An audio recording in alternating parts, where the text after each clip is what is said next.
Hello friends, good morning. Welcome back to another video. और मैं हूं श्याम आनंद परमार क्लासेस पर। आज है 21 फरवरी 2021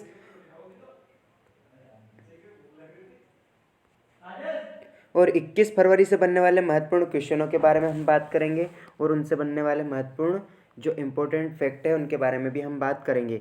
तो चलिए शुरू करते हैं पहले क्वेश्चन से। जम्मू और कश्मीर ने औपचारिक रूप से किस भारतीय रिजर्व बैंक की ई कुबेर भुगतान प्रणाली को चालू कर दिया है? यह प्रणाली एक समय में कितने लेन देन करने में सक्षम है? तो क्या आएगा, फटाफट टिक कीजिए आंसर। ऑप्शन जो ए है वो है 30,000, ऑप्शन बी है 40,000, या ऑप्शन 3 है 50,000, या ऑप्शन डी है 60,000। तो क्या आएगा इसका? जो ऑप्शन सी है 50,000, ये हाल ही में जो जम्मू कश्मीर में ई कुबेर की जो भुगतान प्रणाली चालू की है, इसकी हाईएस्ट जो 50,000 है, ये सबसे ज़्यादा 50,000 रहेगी। ठीक है, जम्मू कश्मीर का औपचारिक रूप से भारतीय रिजर्व बैंक की ई कुबेर भुगतान प्रणाली है जिसने हाल ही में इसको चालू किया है। ठीक है, प्रारंभ में ई कुबेर को पायलट आधार पर नागरिक सचिवालय के खजाने के रूप में लागू किया जाएगा। इसके बाद यह प्रणाली एक समय में 50,000 से लेन देन करने में सक्षम रहेगी और साथ ही सरकार से संबंधित सभी वित्तीय लेन देन बिना किसी मध्यस्थ बैंक के सीधे आरबीआई के जरिए होंगे। ठीक है, अब बात आई है जम्मू कश्मीर की। तो जम्मू कश्मीर के जो राज्यपाल है वो कौन है? तो वो है मनोज सिन्हा। अच्छा, पहले कौन है? तो वो थे, पहले कौन थे? गिरीश चंद्र मुर्मू, जिनको केग हाल ही में केग नियुक्त किया गया है। ठीक है, अब क्या है इंपॉर्टेंट जम्मू कश्मीर में? तो जम्मू कश्मीर में सबसे बड़ा जो नेशनल पार्क है हमेशाई, वो जम्मू कश्मीर में है। इसके अलावा राष्ट्रीय उद्यान है दाचीग्राम, जो कि जम्मू कश्मीर में है। ठीक है, इसके अलावा किश्तवाड़ और इसके अलावा सलीम अली राष्ट्रीय उद्यान। अच्छा, सलीम अली है, तो इसके अलावा सलीम अली कहाँ पर मिलता है? तो गोवा में भी एक सलीम अली राष्ट्रीय उद्यान मिलता है। ठीक है, इसके अलावा देख लेते हैं नेक्स्ट क्वेश्चन। फरवरी 2021 में PhD chambers of commerce and industry ने किस देश के सूक्ष्म लघु और मध्यम उद्यमों को विभिन्न क्रेडिट और अन्य योजनाओं की सुविधाएं प्रदान करने के लिए निम्नलिखित में से किसके साथ समझौते पर हस्ताक्षर किए हैं? तो क्या आएगा, टिक कीजिए फटाफट आंसर। ऑप्शन ए है सिडबी, ऑप्शन बी है आरबीआई, या ऑप्शन सी है नाबार्ड, इसके अलावा ऑप्शन डी है सेबी। तो क्या आएगा इसका?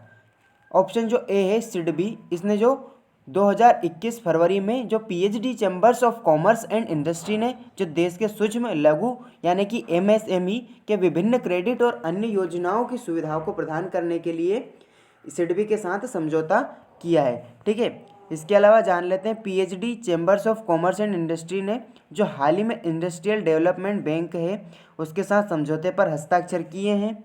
यह देश में सूक्ष्म लघु और मध्यम उद्यमों जो कि सिडबी की विभिन्न क्रेडिट और अन्य योजनाओं को प्रदान करने की सुविधाएं प्रदान करेगा। ठीक है, इसके अलावा सिडबी एक अखिल भारतीय वित्तीय संस्थान है जो एमएसएमई को सावधि ऋण, कार्यशील पूंजी और उद्यम वित्त सहायता प्रदान न करने के लिए समर्पित है। ठीक है, अब बात आई है एमएसएमई। तो इसके प्रमुख इसके जो मंत्री है वो कौन है? तो वो है नितिन जयराम गडकरी।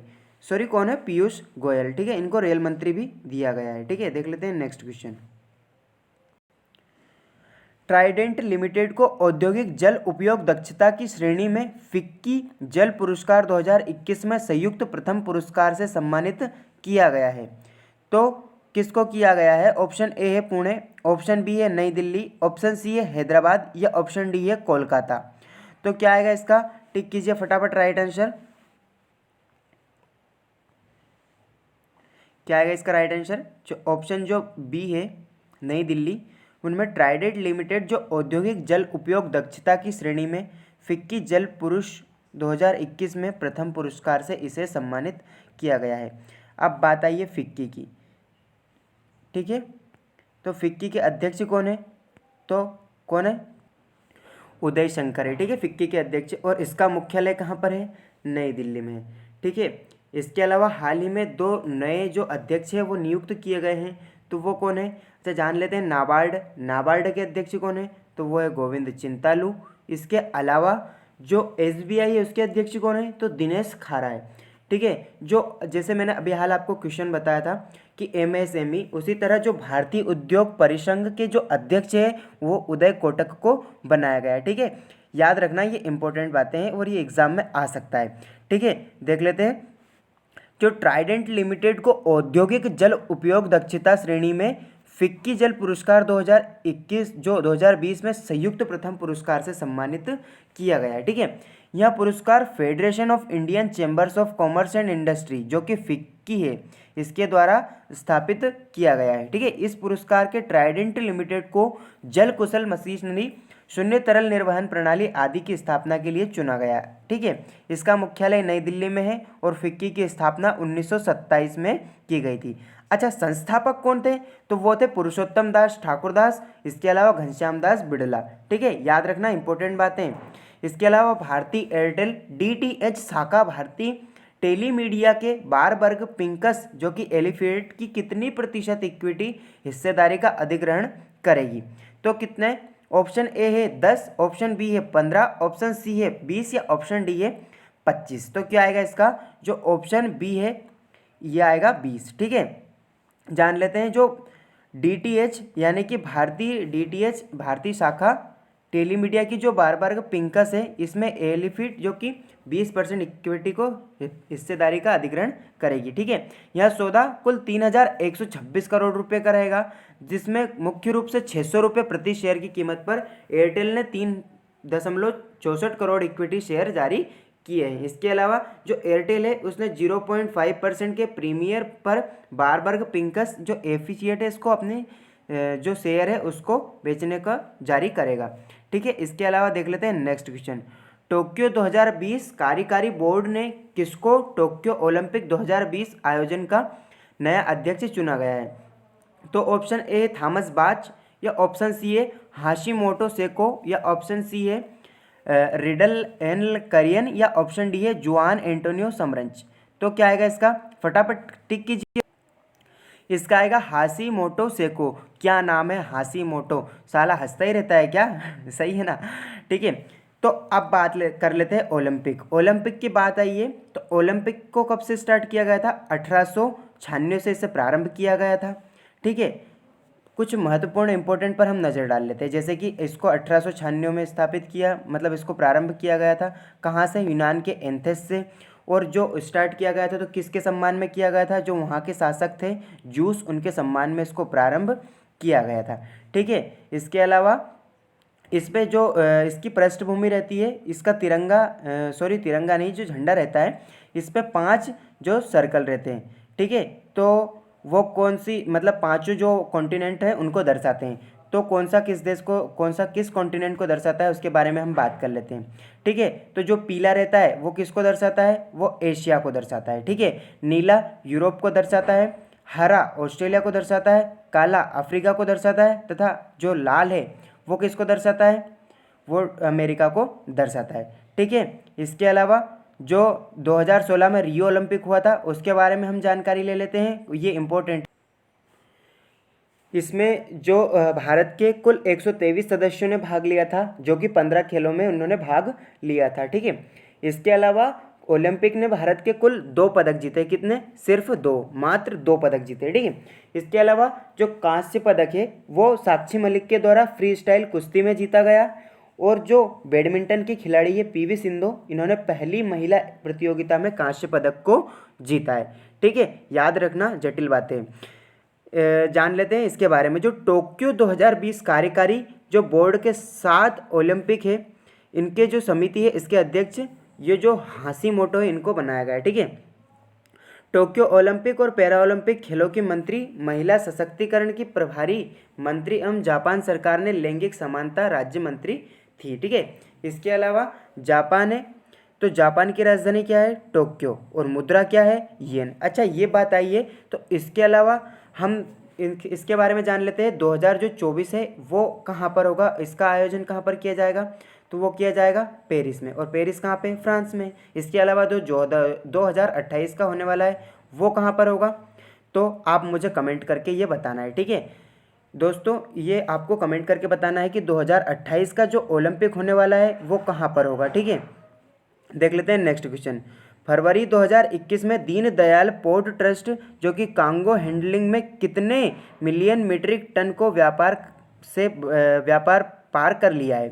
तो 60 है, ऑप्शन बी है 80, ऑप्शन सी है 100 या ऑप्शन डी है 120। तो क्या आएगा इसका राइट आंसर? इसका आएगा 100। ठीक है, जो 100 मीट्रिक टन है फरवरी 2021 में दीनदयाल पोर्ट जो कि श्यामा पोर्ट ट्रस्ट है जो कि कार्गो हैंडलिंग में हाल ही में 100 मीट्रिक टन को पार कर लिया गया है।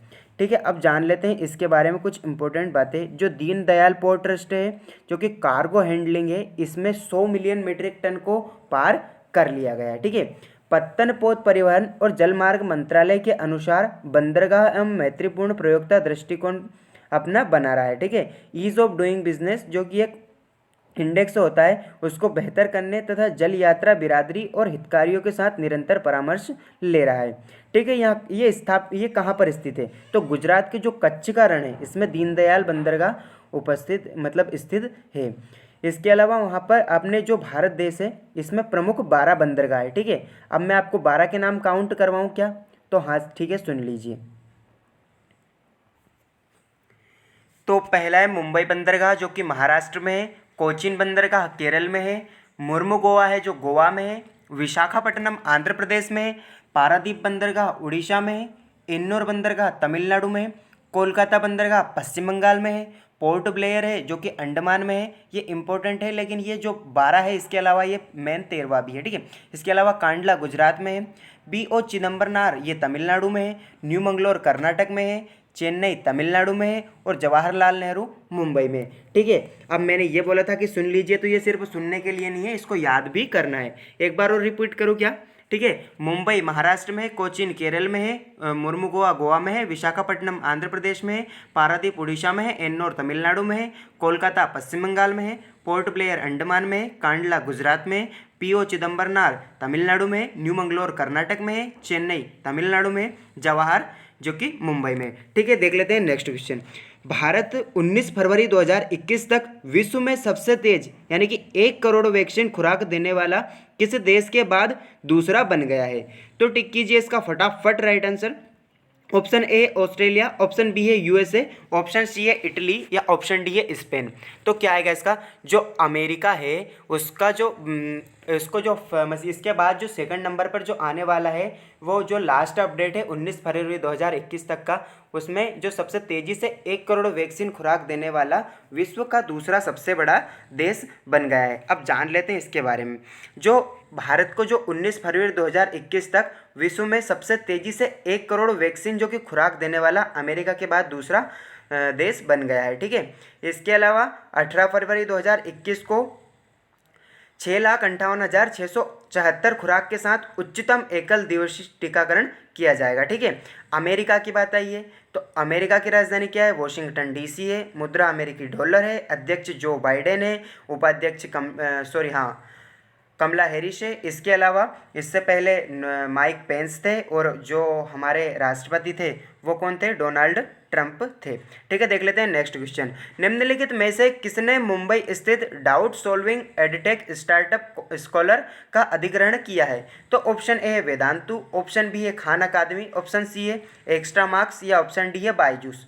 तो क्या आएगा इसका? जो ऑप्शन डी है बायजूस, इसने इनमें से जो मुंबई स्थित डाउट सॉल्विंग एडटेक जो स्टार्टअप स्कॉलर है इसका अधिग्रहण किया है। इसके अलावा जो सभी जो दिए गए हैं सारे, जैसे कि वेदांतु है, खान अकादमी है, ये एक्स्ट्रा मार्क्स है, ये सारे के सारे ही लर्निंग ऐप्स है, ऑनलाइन लर्निंग ऐप है। ठीक है, इसके अलावा इसके इम्पोर्टेंट क्या है तो वो है इसको कितने में खरीदा है? तो वो 15 से 20 करोड़ रुपए में इसको अधिग्रहण अभी हाल ही में किया है। ठीक है, स्कॉलर की स्थापना हिमांशु निमजे, मनील गुप्ता, पीयूष अग्रवाल और अनिकेत सिंह ने कब की थी? 2015 में की थी। ठीक है, देख लेते हैं next question. Sir M Visvesvaraya railway terminal जो भारत का पहला केंद्रीकृत AC रेलवे टर्मिनल होगा किस शहर में फरवरी 2021 के अंत तक उपलब्ध होगा? तो ऑप्शन ए है पुणे, ऑप्शन बी है हैदराबाद, ऑप्शन सी है कोलकाता या ऑप्शन डी है बेंगलोर। क्या आएगा इसका? फटाफट टिक कीजिए। ये जो बेंगलोर है इसमें जो sir M Visvesvaraya railway terminal जो भारत का पहला केंद्रीकृत और AC रेलवे टर्मिनल होगा। ठीक है, इसके अलावा पहाड़ी रेलवे देख लेते हैं जिनको यूनेस्को में शामिल किया गया है। तो दार्जिलिंग रेलवे, इसको कब शामिल किया गया? 1999 में किया गया। ठीक है। इसके अलावा नीलगिरी रेलवे, इसको 2004 में किया गया है। कालका शिमला 2008 में इसको किया गया है। ठीक है। इसके अलावा छत्रपति शिवाजी टर्मिनल जो कि विक्टोरिया है, विक्टोरिया टर्मिनल, इसको 2004 में किया गया है। ये महाराष्ट्र में है। ठीक है। इसके अलावा देख लेते हैं नेक्स्ट क्वेश्चन। लेखक, इतिहासकार, प्रकृतिवादी और कार्यकर्ता एस थियोडोर जो कि बस्करन ने century lifetime service award 2020 जीता है, निम्नलिखित में से उनकी तमिल कृति है। तो ऑप्शन है आपके पास वनिल परक्कम पुलेतलाम, क्या कतई जहर नाम दे रखे हैं, तीनों के तीनों ही भयंकर है। तो इसका क्या आएगा, ये आपको तीनों ही याद रखना है, नोट कर लेना। ठीक है। सॉरी, जो पहला और दूसरा है, जो कालमेल नंदनम कालम, एक तो ये, और इसके अलावा जो मणिल परक्कम पुलेलाम है, ये दोनों ही इनकी तमिल कृति है। ठीक है। जान लेते हैं इनके बारे में कुछ महत्वपूर्ण बातें। ठीक है। जो लेखक है, इतिहासकार है, प्रकृतिवादी और कार्यकर्ता एस थियोडोर बस्करन है, इनको century lifetime service award 2020 जीता है। ठीक है। देख लेते हैं next question. So that is for today guys. आज के वीडियो में बस इतना ही। वीडियो पसंद आया हो तो लाइक करें, अपने दोस्तों के साथ शेयर करें, और ऐसे ही और अधिक वीडियोस देखने के लिए हमारा जो चैनल है आनंद परमार क्लासेस, इसको फॉलो करें। दोस्तों, आप अगर एमपी कांस्टेबल की तैयारी कर रहे हो तो मैं आपके लिए जो एमपी का जीके बनता है उसके लिए जो ताबूत की अंतिम कील, हाँ मान के चल सकते हो आप, जो ताबूत की अंतिम कील होती है सिर्फ वही मैं आपके लिए लेकर आता हूँ। कुल 150 प्लस मैं आपके लिए क्वेश्चन लेकर आऊँगा। ठीक है। और आपको उस वीडियो को शेयर भी करना है, लाइक भी करना है और देखना भी है, क्योंकि वो आपका जो एमपी से जितने भी क्वेश्चन बनते हैं वो सभी आपको सब कुछ क्लियर उसमें हो जाएगा। ठीक है। काफ़ी महत्वपूर्ण है। मैं आपको वो कल अनाउंस कर दूंगा कि कब तक आएगा वीडियो। ठीक है। कल आ सकता है, कल संडे है। ठीक है। तो ध्यान रखना। Keep watching, keep learning and keep growing. Thank you for watching.